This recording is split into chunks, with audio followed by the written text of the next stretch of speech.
দেখছেন এমকেসিএন রিপোর্টার। এই মুহূর্তে আমি হিল্লু। নমস্কার, সঙ্গে রয়েছি আমি অংশিতা।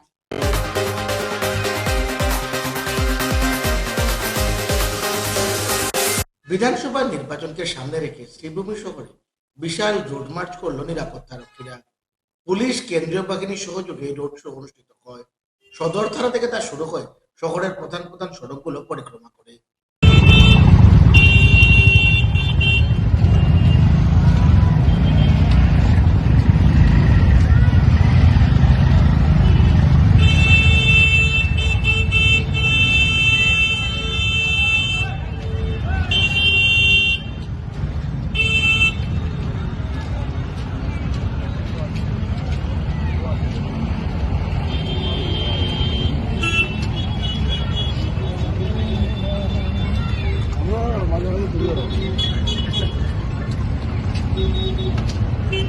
लेने का जी बताइए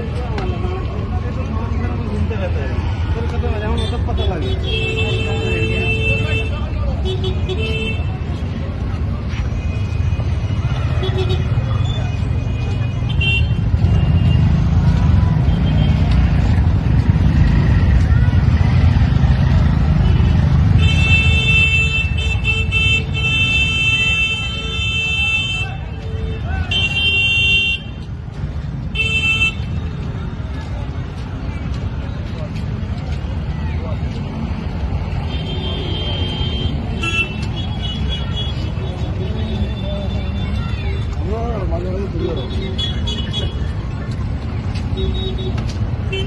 लेने का जी बताइए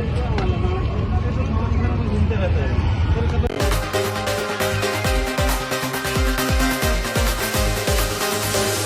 বিজেপি সভায় জমে উঠেছে পাতারকান্দির রাজনৈতিক পরিমণ্ডল। বিজেপি মহিলা মোর্চার নজিরবিহীন মিছিল হয়েছে। মহিলাদের এই স্বতঃস্ফূর্ত অংশগ্রহণ আগামী নির্বাচনে বড়সড় প্রভাব ফেলবে বলে মনে করছেন সচেতন মহল।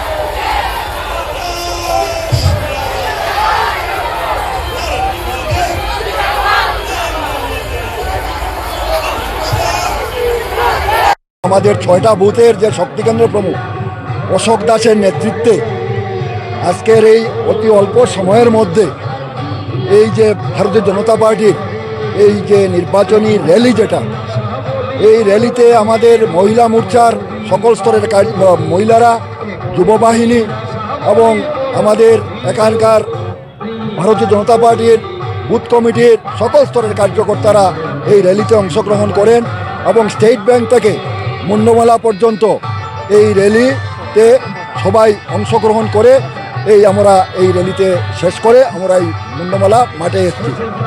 আগামীকাল বিকাল 6 ঘটিকায় আমাদের মাননীয় মন্ত্রী কৃষ্ণেন্দু পাল পাতারকান্দি বাজারে যে বিশেষ জনসভা হবে, নির্বাচনী জনসভা, সেটায় উনি উপস্থিত থাকবেন।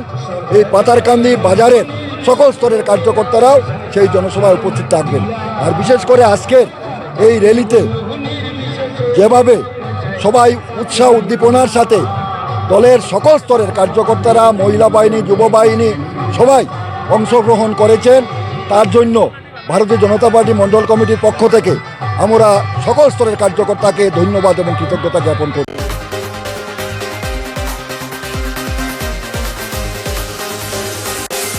উত্তর কর্মীদের বিজেপি প্রার্থীর হয়ে প্রচার চালালেন উত্তর কর্মীদের বিধায়ক কমলাক্ষ দেবপ্রকাশ।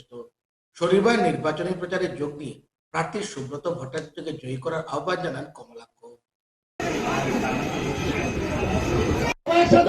ভারত মাতা কি, ভারত মাতা কি, ভারত মাতা কি। আমাকে মনোনয়ন দিয়েছে। আমি উত্তর করিমগঞ্জ বিধানসভা সমষ্টিতে ভারতীয় জনতা পার্টির মনোনীত প্রার্থী হিসাবে প্রতিদ্বন্দ্বিতা করছি। আর এই উপলক্ষে আপনাদের সকলের কাছে ভোট ভিক্ষা প্রার্থনা করছি, আপনাদের সকলের আশীর্বাদ, সহযোগিতা, শুভকামনা প্রার্থনা করছি। যেদিন মনোনয়ন ঘোষণা হয় সেই দিন থেকে মাননীয় বিধায়ক কমলাক্ষ দেবপ্রকাশের সঙ্গে আমার যোগাযোগ ছিল। মনোনয়ন দাখিল করে আমি রাত্রিবেলা ফোন করেছিলাম যে মনোনয়নপত্র দাখিল পর্ব সম্পন্ন হয়েছে, এবার নির্বাচনের প্রচার পর্ব শুরু হবে, তো আপনাকে এখানে আসতে হবে। আজ অব্দি এখানকার বিধায়ক আছেন আপনি, আর এই শহর তথা এই সমষ্টির বহুলাংশ মানুষের সঙ্গে এখনো আপনার আত্মার সম্পর্ক আছে। যদিও আপনি অন্যত্র বা অন্য বিধানসভা সমষ্টিতে প্রতিদ্বন্দ্বিতা করছেন দলের প্রার্থী হিসাবে, কিন্তু আপনার উপস্থিতিকে কেন্দ্র করে আপনার দিক নির্দেশে এই বিধানসভা সমষ্টি জয়ের ক্ষেত্রে আমার নির্বাচনী প্রচার বা আমার লক্ষ্য অনেক দূর এগিয়ে যাবে। এখানে অনেকের জানা আছে ছাত্র রাজনীতির অঙ্গনে আমরা উভয়ের বিরোধী অবস্থানে ছিলাম, কিন্তু অনেক জায়গায় বলেছি, ওনার উপস্থিতিতেও বলেছি, ওনার অনুপস্থিতিতেও বলেছি, সেই ছাত্র রাজনীতিতে উনি আমার থেকে অনেক দূর এগিয়েছিলেন। ওই গতকালকে রাত্রেবেলা স্থির করে যে আজকের পুরো দিন উনি উত্তরবঙ্গে থাকবেন, কিন্তু তারপর বলেন যে আমি বিকালে 5টায় যাব। তো ওই অনুযায়ী আমরা সভা স্থির করি। এখানে বিধায়ক মহোদয়কে অনেক অনেক ধন্যবাদ, কৃতজ্ঞতা জানাচ্ছি যে উনি এসেছেন। উনি প্রার্থী, সম্পূর্ণ এক নতুন পরিবেশে ওইখানে উনি আছেন। কেন্দ্র বললাম কথাটা যে উত্তর করিমগঞ্জে ইলেকশন সুব্রতবাবু খেলছেন, কিন্তু উত্তর করিমগঞ্জের মানুষের ভালোবাসা, আশীর্বাদ আমার সঙ্গে আছে। আমি কাঠিগড়া তো সেটা প্রমাণ পাচ্ছি। আসলে এই পাড়ায় এটা সাধারণ করে আমি জন্মগ্রহণ করি, সবাই জানেন। আমার পরিবারের সুব্রত যেরকম পরিবারের কেউ রাজনীতির সঙ্গে জড়িত নেই, আমারও পরিবারের কেউ রাজনীতির সঙ্গে জড়িত নেই। বিশেষ করে এই অঞ্চলের মানুষ আমাকে তিনবার বিধায়ক বানিয়েছে, তিনবার বিধায়ক বানিয়েছে। তার কারণটা হচ্ছে কি, এই যে ত্যাগ, এই যে তপস্যা, এই যে দৃঢ়তা, বিগত 15টা বছর আপনাদের সাথে, আপনাদেরকে নিয়ে অনেক হাত প্রতিঘাত, অনেক লড়াই, অনেক আন্দোলন, অনেক কিছু করেছে, জীবনে অনেক কিছু করেছে। এবং সেই যুদ্ধে আপনারা সবাই জড়িত ছিলেন, প্রত্যেকটা সময় আপনারা জড়িত ছিলেন। হয়তোবা কাউকে কিছু দিতে পারিনি, হয়তোবা সেইভাবে কাউকে ইয়ে করতে পারিনি, কিন্তু তারপরও আপনাদের যে ভালোবাসা, আপনাদের যে আশীর্বাদ জীবনে চলার পেতে, সেটা একটা দৃষ্টান্ত হয়ে থাকবে।